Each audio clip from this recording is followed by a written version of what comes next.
Hare Krishna, Krishna Krishna, Hare Hare, Hare Rama, Rama Rama, Hare Hare, Hare Krishna, Krishna Krishna, Hare Hare, Hare Rama, Rama Rama, Hare Hare. This is a video journal or a video diary. Instead of writing down in a little book,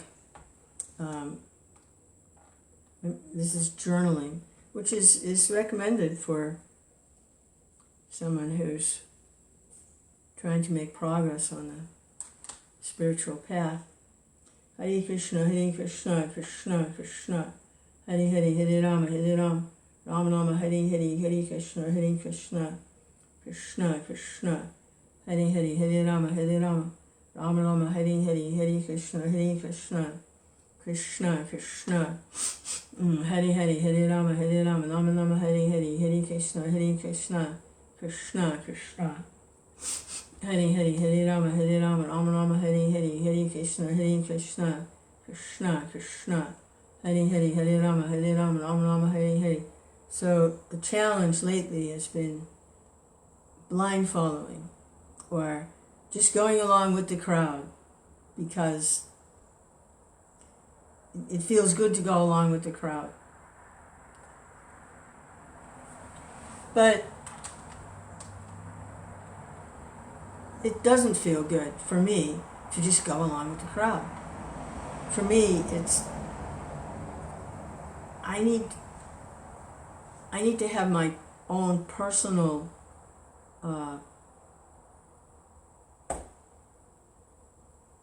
connection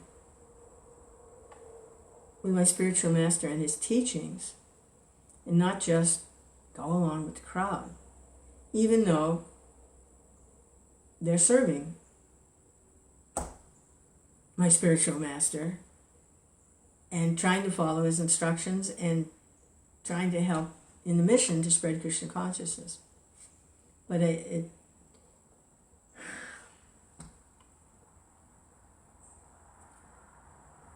just not a crowd person. Krishna. So I'm having some private study, fasting and keeping some solitude. It's going into the third day of the fast now. Just watermelon.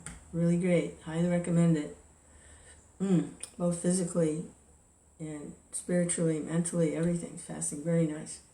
Hare Krishna, Krishna Krishna, Hare Hare, Hare Rama, Rama Rama, Hare Hare, Hare Krishna.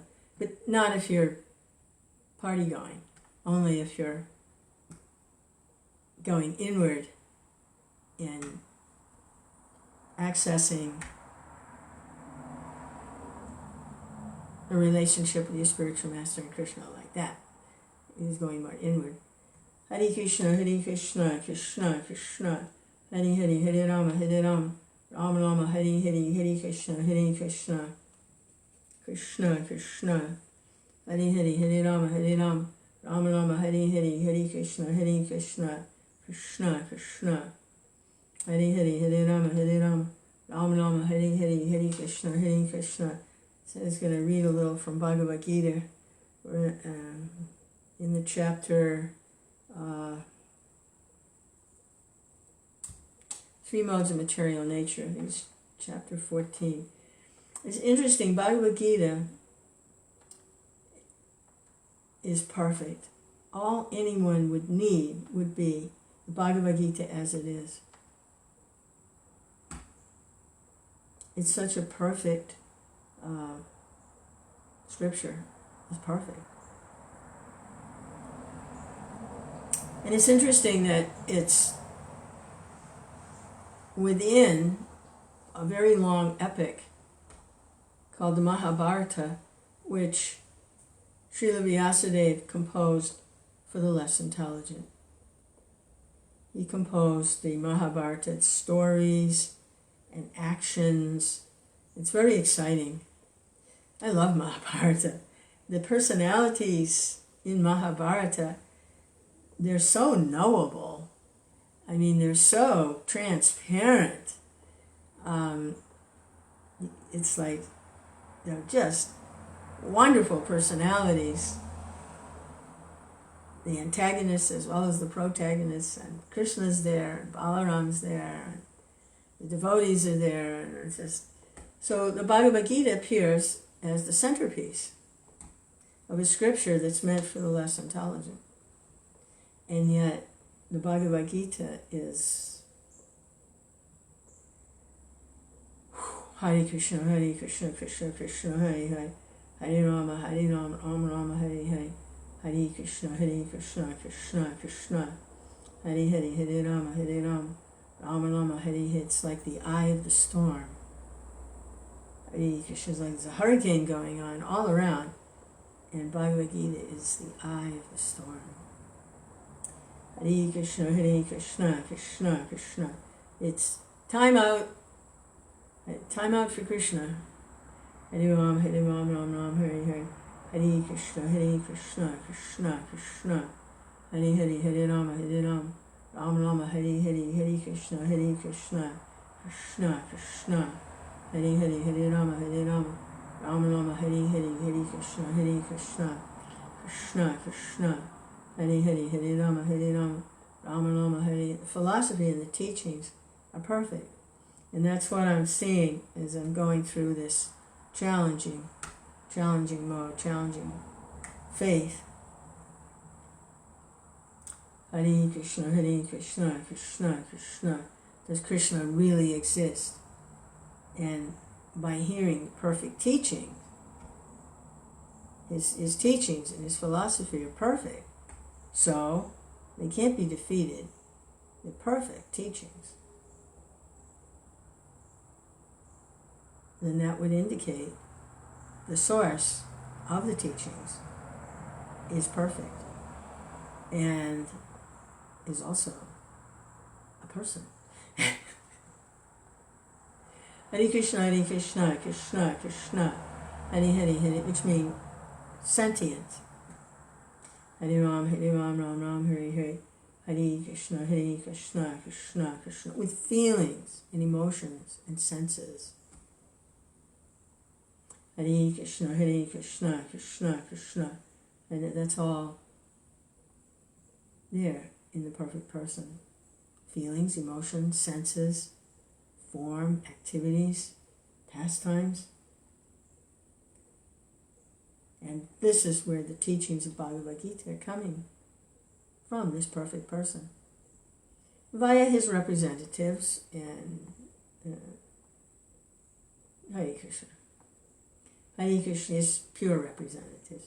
Hare Ram, Ram Ram, Hare Hare, Hare Krishna, Krishna Krishna, Hare Hare, Hare Rama, Rama Rama, Hare Hare, Hare Krishna, Krishna Krishna. So that, how do you prove the existence of God? And how do you prove that Krishna is God? How do you prove that? The teachings coming from Krishna are perfect. In all places and times and circumstances. They're perfect. So where are those perfect teachings coming from? See, this is only logical. This is logical. Hare Krishna, Krishna Krishna, Hare Hare, Hare Rama, Rama Rama, Hare Hare, Hare Krishna, Krishna. You got a cup of milk. Where did it come from? A cow.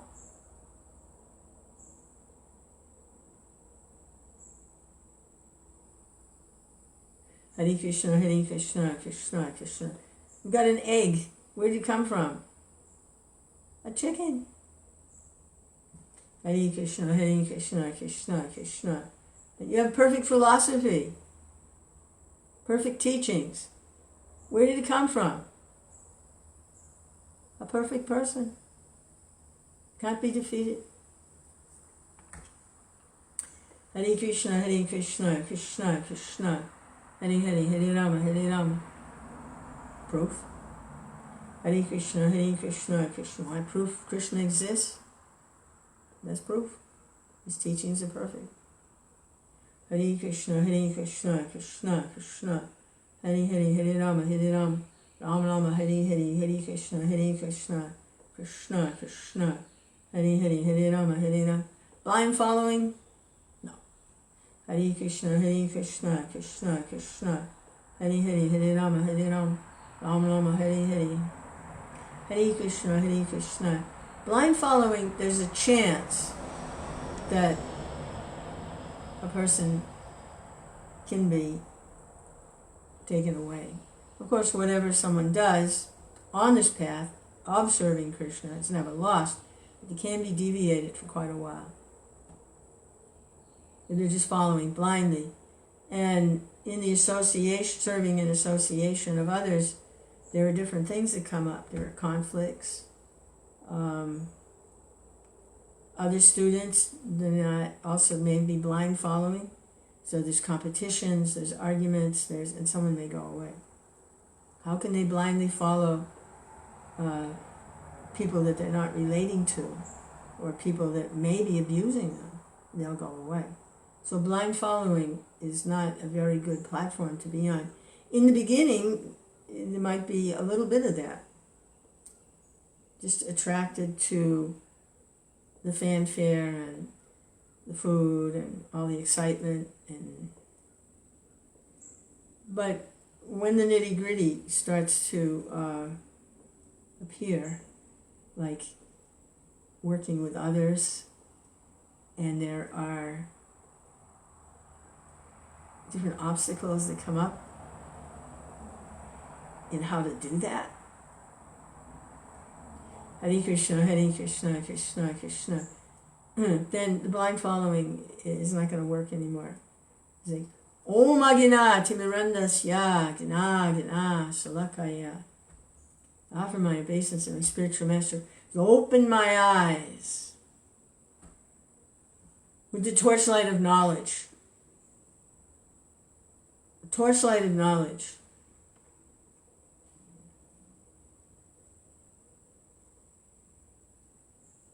Hare Krishna, Krishna Krishna, Hare Hare, Hare Rama, Rama Rama, Hare Hare, Hare Krishna. And my eyes with Bhagavad Gita, Hare, the perfect teaching.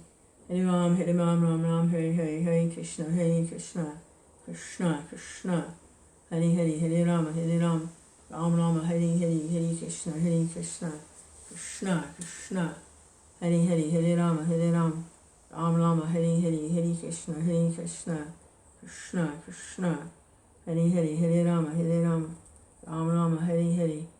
So, I read a little bit about the three modes of material nature in the Bhagavad Gita.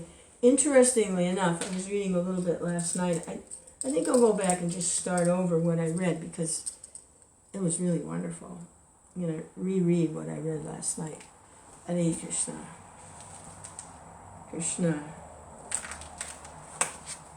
Om Agina Timirandasya Gana Salakaya Chakshun Militamyena Tasmai Shri Gurave Namaha. I was born in the darkness of ignorance, and my spiritual master has opened my eyes with the torch of knowledge. I offer my respectful obeisances unto him. That's the first mantra in the introduction or the invocation to Prabhupada's Bhagavad Gita as it is. This is chapter 14. Shri Bhagavanu Vacha Param Bhuya Pravakshami Jnananam Jnanamuttamam Yat Yat Vamunaya Sarve Param Siddhim Ito Gata. The Blessed Lord said, again, I shall declare to you the supreme wisdom, the best of all knowledge, knowing which all the sages have attained to supreme perfection. The Blessed Lord said, again I shall declare to you the supreme wisdom, the best of all knowledge, knowing which all the sages have attained to supreme perfection. Prabhupada's purport, from the 7th chapter to the end of the 12th chapter, Sri Krishna in detail reveals the absolute truth, the Supreme Personality of Godhead. So what is 7 through 12? Let's see what those chapters deal with, 7 through 12. These are the chapters where Krishna reveals the absolute truth. Here's the table of contents. Come on, I know you're here. Okay, chapter 7, knowledge of the absolute. Chapter 8, attaining the supreme. Chapter 9, most confidential knowledge. 10, the opulence of the absolute. 11, the universal form.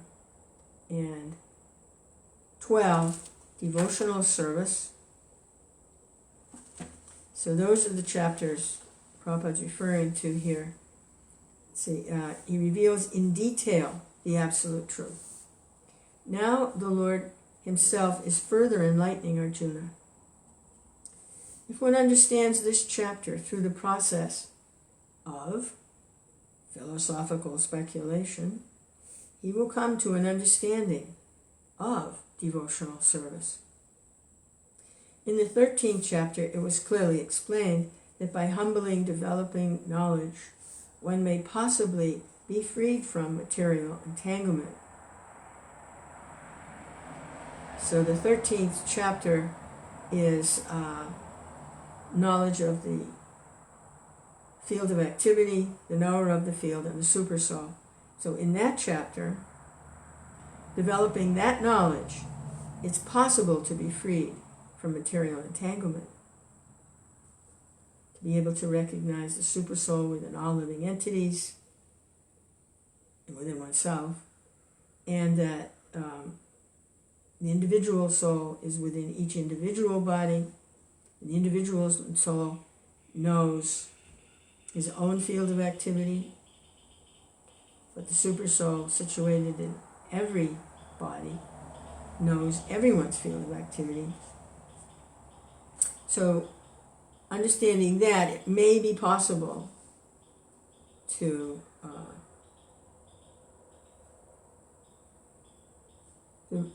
be freed from material entanglement. There's also been explained that it is due to association with the modes of nature that the living entity is entangled in this world. So seeing the knowledge in chapter 13, the knower of the field, and the supersoul, now in this chapter he explains how the living entity is entangled in material consciousness.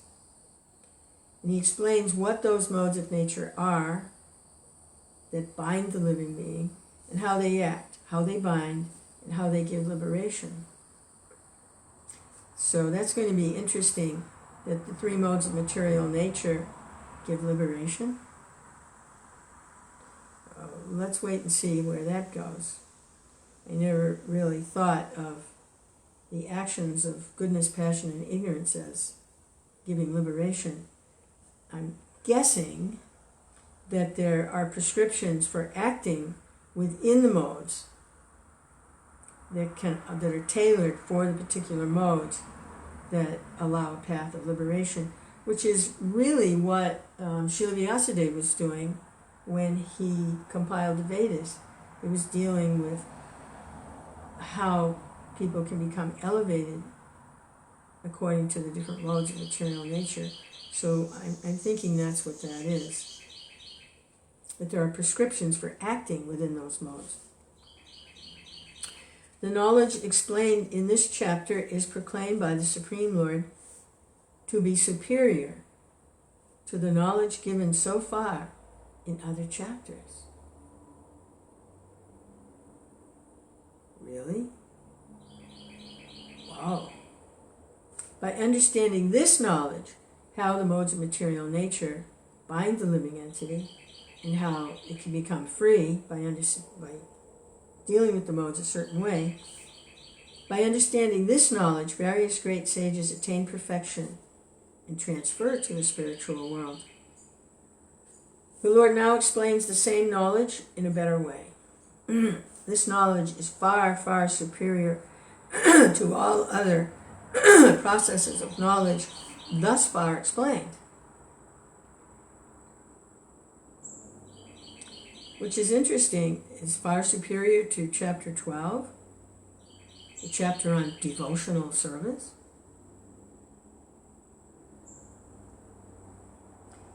Well, in the sense that it's fluffing out the situation, it's expanding it out to understand, it's going into more detail. The entanglement, which means then being more free to engage in devotional service. Well, let's see how this knowledge is far superior to other processes of knowledge thus far explained. And knowing this, many attain perfection. Thus it is expected that one who understands this 14th chapter will attain perfection. Hare Krishna, Hare Krishna, Krishna Krishna, Hare Hare, Hare Rama. It looks like this chapter really brings it home. So that it's not just devotional service isn't just a good idea, but this chapter is like roll up your sleeves and get in there and really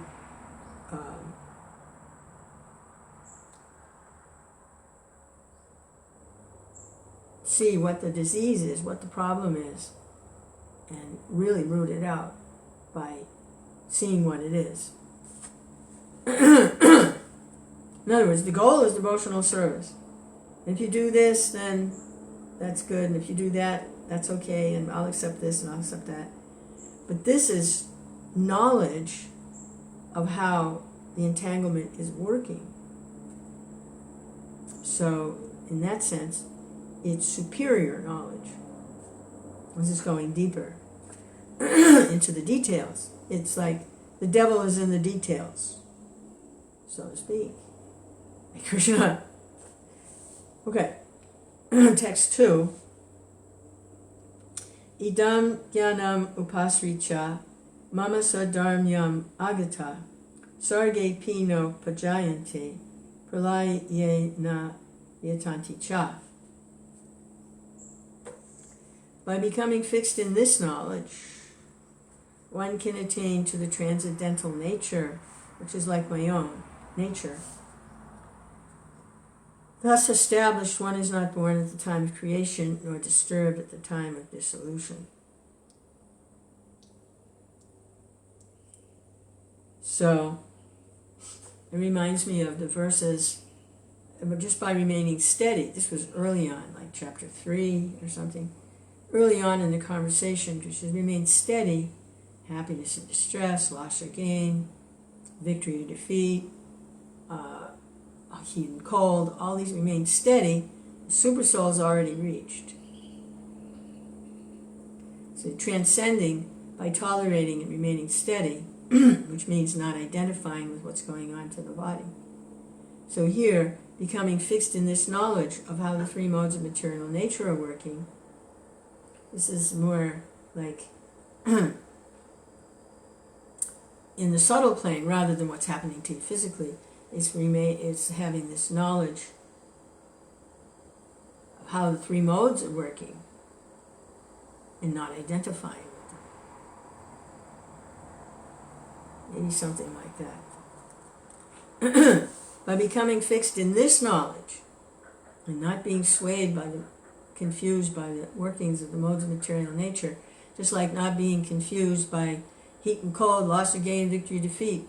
So not being confused or bewildered by the workings of goodness, passion, and ignorance, one can attain to the transcendental nature. which is like my nature. One is not born at the time of creation, nor disturbed at the time of dissolution. Prabhupada's purport. After acquiring perfect transcendental knowledge, one acquires qualitative equality with the Supreme Personality of Godhead, becoming free from the repetition of birth and death. So how important is this chapter on the three modes of material nature? One does not, however, lose his identity as an individual soul. Qualitative equality. So this is rising to the level of Brahman realization, spiritual nature.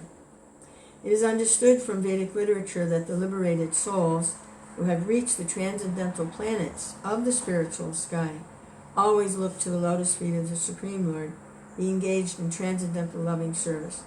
So even after liberation, the devotees do not lose their individual identities. So that's steering away from simply Brahman realization by making this point. See, the first sentence is, after acquiring this transcendental knowledge, in other words, not identifying with the three modes of material nature, goodness, passion, and ignorance, one acquires qualitative, spiritual equality with the Supreme Personality of Godhead, free from the repetition of birth and death. The Prabhupada doesn't just leave it there, because that could be impersonal Brahman. He says, one does not, however, lose his identity as an individual soul. So even after liberation, the devotee does not lose their individual identities. He wants to make it really clear. Generally, in the material world, whatever knowledge we get is contaminated by the three modes of material nature, because the sources of the knowledge are not pure. The source themselves of the knowledge is influenced by goodness, passion, or ignorance. But knowledge which is not contaminated by the three modes of nature is called transcendental knowledge. What is it? The conditioned soul has four defects. Those that are influenced by the three modes of material nature, as they make mistakes, they cheat, their senses are imperfect, so how can they have perfect knowledge and perfect senses? And there's one more. Probably they have imperfect memory. As soon as one is situated in that transcendental knowledge, he is on the same platform as that of the Supreme Person. Those who have no knowledge of the spiritual sky hold that after being freed from the material activities of the material form, the spiritual identity becomes formless without any variegatedness, which is totally bizarre. Anyone who approaches Bhagavad Gita, how they can come to the conclusion that the source of this perfect knowledge is not a perfect person is totally bizarre. It's totally bizarre.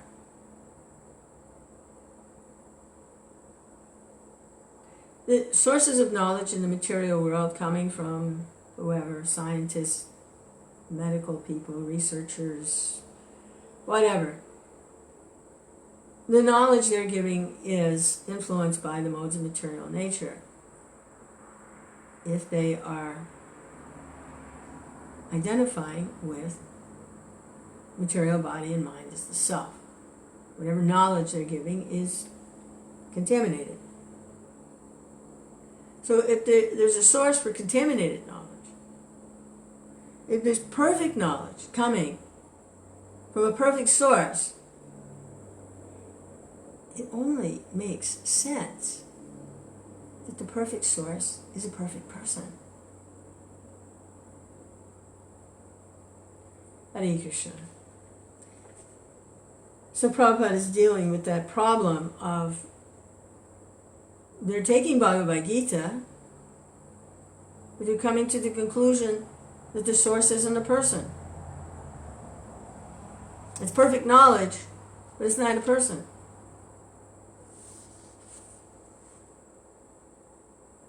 However, just as there is material variegatedness in this world, so in the spiritual world there is also variegatedness. Those in ignorance of this think that spiritual existence is opposed to material variety. Yeah, they got this black and white thing. Since in this world, material variety is entangling, it's impermanent, it can be painful, it's illusory. Therefore, in the spiritual world, there's no variety. Problem solved. It's got to be the opposite of that. That's how they think. Freedom from that means nothing.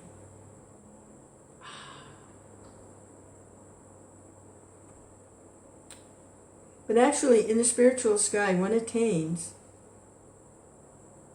spiritual form. There are spiritual activities, and the spiritual situation is called devotional life. That atmosphere is said to be uncontaminated, and there is one equal in quality, and there one is equal in quality with the Supreme Lord. Not quantity, but quality. Same type of form, spiritual form. To obtain such knowledge, one must develop all the spiritual qualities. One who thus develops the spiritual qualities is not affected either by the creation or the destruction of the material world. So Prabhupada could have gone on much longer, but that was the purport for that verse. So text 3. Mama yonir mahad brahma tasmin garbham dadamyaham sambhava sarvabhutanam tato bhavati bharata. That's Krishna, perfect person, speaking. And he says, translation, the total material substance called Brahman is the source of birth. And in that Brahman, and it is that Brahman that I impregnate, making possible the births of all living beings, of son of Bharata. Krishna is the seed-giving father. Hare Krishna. He's pretty clear here. The Brahman, the total material substance, is called Brahman, material substance. And it's the source of birth. In that Brahman, I impregnate, making impossible the births of all living beings. So how does Krishna impregnate? If I'm remembering correctly, he glances at Maya Devi, who is, he glances at Maya Devi. And his glance, all the living entities are in that particular universe.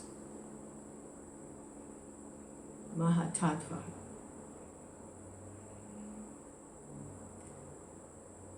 It's complicated. It's in the Bhagavatam.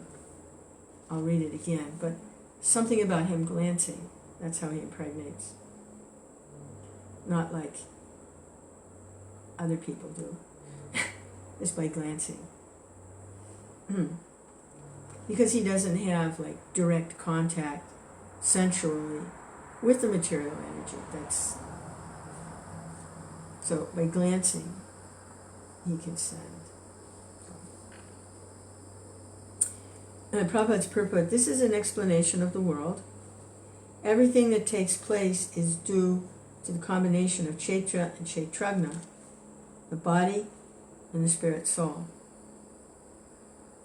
This combination of material nature and the living entity is made possible by the Supreme God Himself. It's a combination. The Mahatattva is the total cause of the total cosmic manifestation.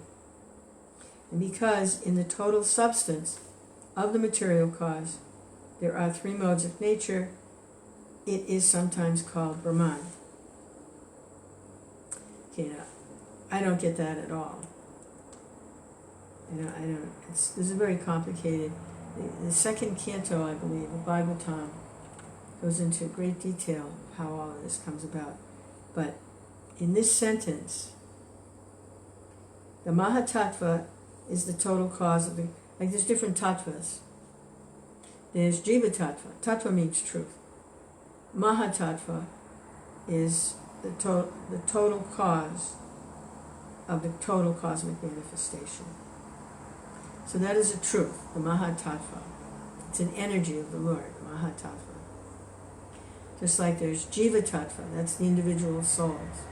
There's Vishnu Tattva, when the Lord Himself expands for different activities and takes different forms for different activities and pastimes. There's Shakti Tattva, His devotional energy. So this is the Mahatattva. And this is the cause of the total cosmic manifestation.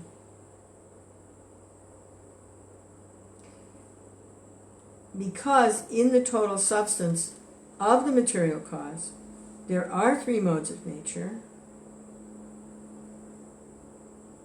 This is what I don't get. How this follows as a logical consequence is because in the total substance of the material cause, the Mahatattva, there are three modes of nature, it is sometimes called Brahman, which means I don't understand what Brahman is. Why is it called Brahman? Why does it follow that because there are three modes of nature in the material substance, the Mahatattva, it's called Brahman? Anyway, the Supreme Personality impregnates that total substance, and thus innumerable universes become possible. This total material substance, the Mahatattva, is described as Brahman in the Vedic literature. Tasmad etad Brahma nama rupam anam cha jayate. Into that Brahman, the seeds of the living entities are impregnated by the Supreme Person. The 24 elements, beginning from earth, water, fire, and ether, are all material energy called Maha Brahman, or the Great Brahman. The material nature, Maha Brahman, the Great Brahman, the Mahatattva. As it explained in the 7th chapter, beyond this there is another superior nature, the living entity. That's the Jiva Tattva. So there's the Mahatattva with all of this stuff in there, and then there's a superior energy, the Jiva Tattva. In material nature, the superior nature is mixed by the will of the Supreme Personality of Godhead, and therefore all living entities are born of this material nature.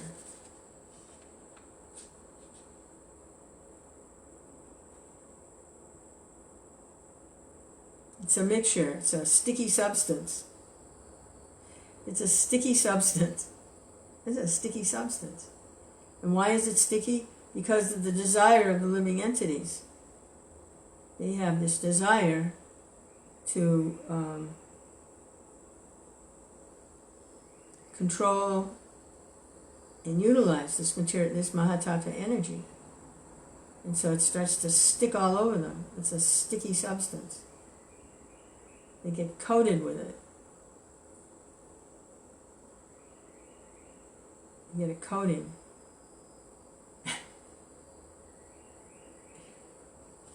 The scorpion lays its eggs in piles of rice. Sometimes it is said that the scorpion is born out of rice. But the rice is not the cause of the scorpion. Actually, the eggs were laid by the mother. Similarly, there we go. We got an egg. Where did it come from? It came from a chicken. Mother laid the egg. You got a scorpion, baby scorpions, and little scorpion eggs. Where did it come from? It came from a mother scorpion.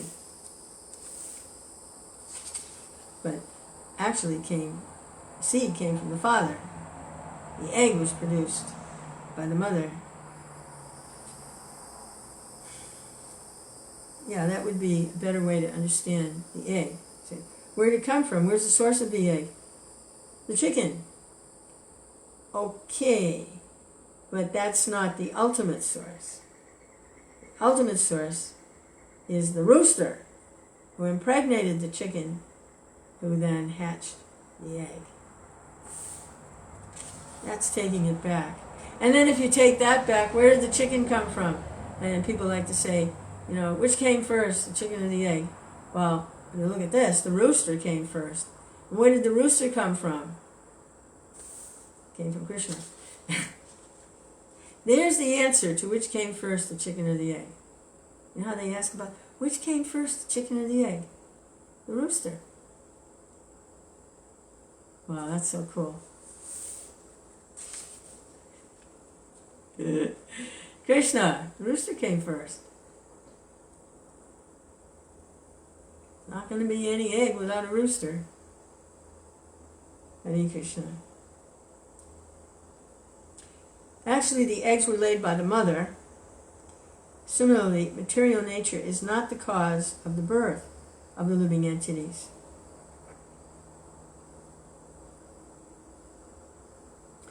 The seed is given by the Supreme Personality of Godhead, and they only seem to come out as products of material nature. Thus, every living entity, according to his past activities, has a different body created by this material nature, and the entity can enjoy or suffer according to his past deeds. The Lord is the cause of all the manifestations of living entities in this material world. That is an interesting story about Brer Rabbit and Tar Baby, showing how we become entangled in the material energy and we get a material body. So this was a cartoon series. It's a very old one, but this is a really good little illustration that Tar Baby, Brer Rabbit, he's walking along in the forest, and he's kind of a little proud and puffed up, Brer Rabbit. He can run faster than anyone, and he's got nice fluffy ears, and he's got nice little bunny hair. He's kind of stuck on himself, so to speak. And the other forest animals all know, oh, here he comes. He's just so puffed up, this guy. Let's play a trick on him. So they took some tar, and they made something that looked like a little baby, and they put it right on the path where Brer Rabbit would walk. So Brer Rabbit's coming along, and when he says hi to someone, he expects them to say hi back. So there's a bird in a tree. Good morning. The bird goes, morning. And he, all right. And there's a lizard. Hey, good morning. Like he's the king of the forest, right? The lizard goes, good morning. But they all know there's a trick. So then he comes by this form that looked like a baby, looked like a living being. And he says, good morning. He doesn't say anything. It's made out of tar. Doesn't say anything. Brer Rabbit, he gets a little angry. And he says, look, when I say good morning, everyone says good morning back. When I say good morning to you, you say good morning. All right? Got it? We're going to try this again. So he goes back. And he's going along the path. And he comes to the tar baby. He says, good morning. Doesn't say anything. It's made out of tar. Now he's really angry. He said, look, I told you. I'm going to give you one more time. You've got one more chance to get it right. He goes down, he's walking along, he says, good morning. Of course, nothing comes back. All the little animals are watching it. So he's really angry. He takes one of his little rabbit feet and he bams the tar baby. He says, I told you, I'm going to teach you a lesson. But his hand gets stuck in the tar. He can't get his hand out of the tar. And he says, let go of my hand. Let go right now. But he can't get his hand out, his paw out. So he takes his other paw and he smashes it, and now both of them are stuck. All the forest animals are like, and both his paws are stuck in the tar. He says, you nonsense. You nonsense. And he kicks, and he's got both feet stuck in it. He's covered with tar. He can't move. That's Brer Rabbit and Tar Baby.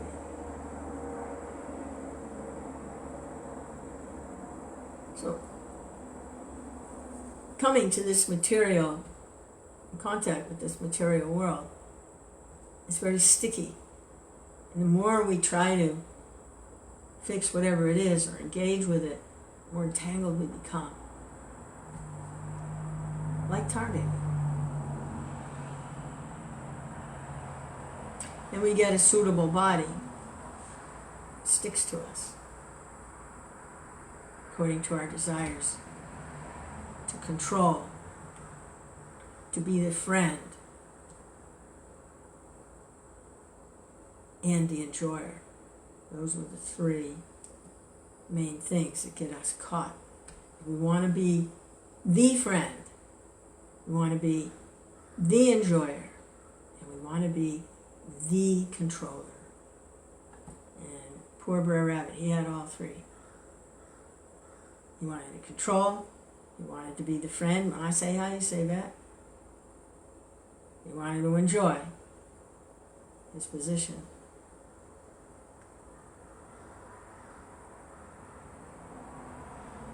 Hare Krishna, Hare Krishna, Krishna Krishna.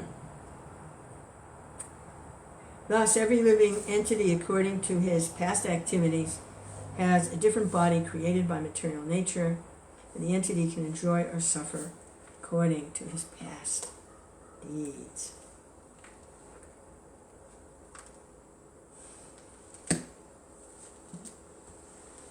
Krishna Chaitanya, Krishna Chaitanya, Krishna Chaitanya, Krishna Chaitanya.